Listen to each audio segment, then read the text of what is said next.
Can we cover the two loan signings first of all? What was you thinking Sure. behind Brett Ferris and James Harrison? Oh, I can give you a sort of detailed explanation about that, really, James. With the games coming thick and fast, we were scheduled to be in Catalan on Monday next week and sandwiched between two games with a flight in between.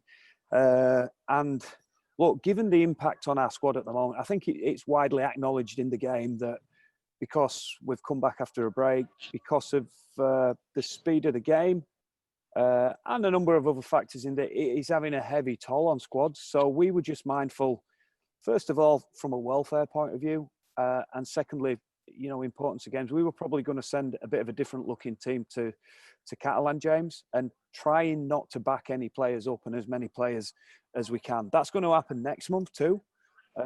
So giving us some insurance, some numbers, avoiding sending players that are obviously feeling massive more after effects in terms of recovery from the previous game.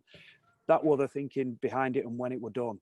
Having said all that, there's some other factors in there too, in that, we feel James Harrison is one of the more promising young forwards in the Championship, and a kid that's got a lot of upside and growth in him.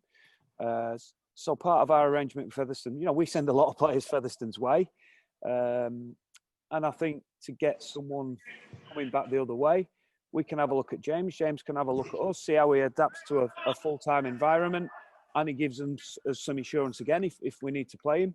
And in Brett's case, look, he was a bit of timing with Brett. Brett were keen to do it. We feel he left last year under, certainly not under a crowd, but quite abruptly.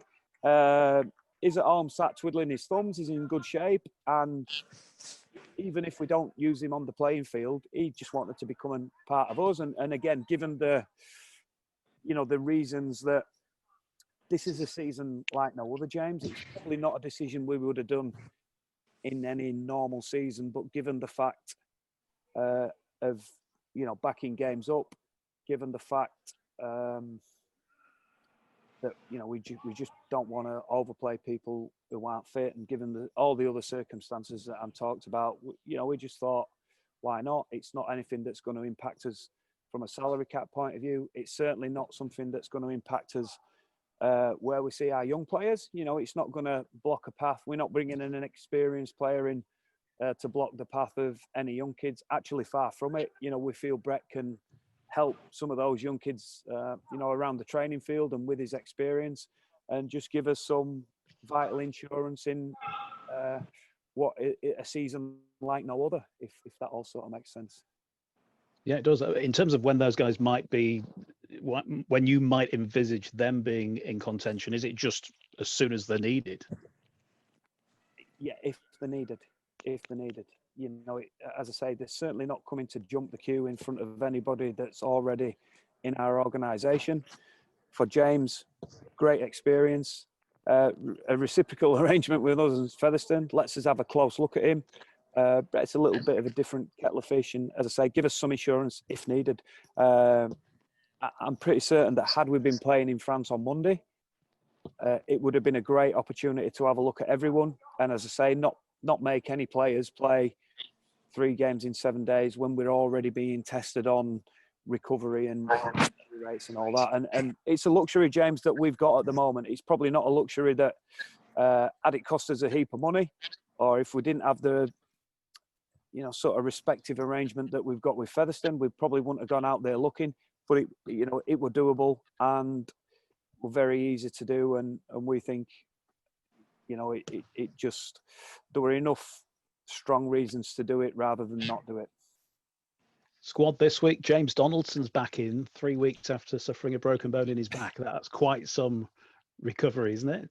He's an Iron Man, yeah. He come back in great shape from COVID and put himself in contention after a broken back, which sounds, quite reckless on our part, James, I guess, that we're throwing someone in. But the broken back, as we said at the time, is probably worse than it sounds, the detail of the injury.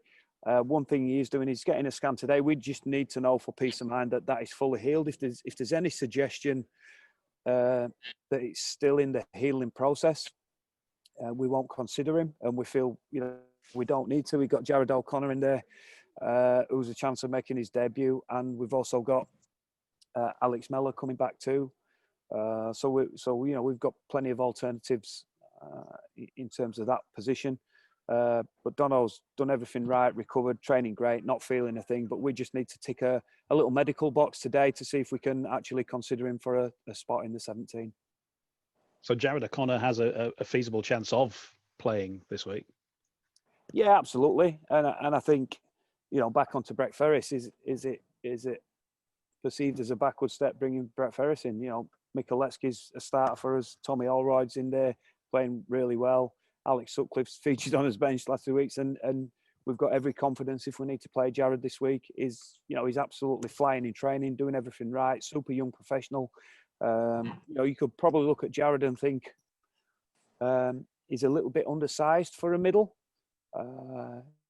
We'd point to a team like Melbourne Storm, who for 15 years have probably played with undersized loose forwards in, Brandon Smith, who they've got there now, Ryan Inchcliffe, Dallas Johnson.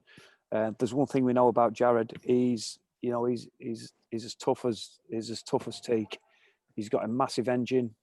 He'll always put the team first when he goes out there, and he'll give you every ounce of everything that he's got every time he steps over the stripe. We feel he's really improved in knowing his role, and from a skill standpoint since he's been at the club. Physically, he's in great nick. So I don't think any of his teammates, more experienced teammates, would have any dramas if he was alongside of him on Thursday. Just finally for me, Rich, Wakefield, what do you expect from them? They're doing it very tough in a lot of ways at the moment, going from Warrington at Warrington to Leeds at Leeds. What do you expect from them? Well, when we put the clips together and watch the clips, they have got a certain ambition to throw the ball about, James. They will really ask you questions. They've got some very prominent players, Jacob Miller and Matty Ashurst that side. I'm guessing they'll be missing Bill Tupou.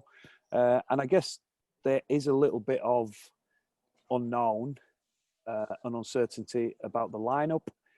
I think they have some individuals in there that can really cause you some damage if you're not being honest within your systems. The fact that they're quite happy to spray the ball around a little bit makes them a danger in promoting the ball. And I thought at Warrington the other night, even though Warrington got over the top of them in the end, I don't think you could quite fault them for effort.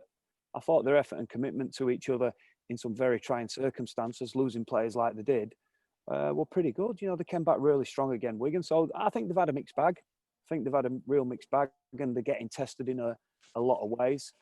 And this is a short turnaround for both teams too. Now, I know we've had a day longer than them. But we want to make this about us, James. We're very acknowledging of some of the qualities they've got in there and some of the dangers they possess. But just like we did last week, really, made it about us doing our jobs to a better standard than obviously what we'd done in the previous 2 weeks. And I thought we set ourselves a good foundation going forward to get out of those 2 weeks where, we were well below. We played some really good teams, but we were well below what we'd sort of come to expect as ourselves.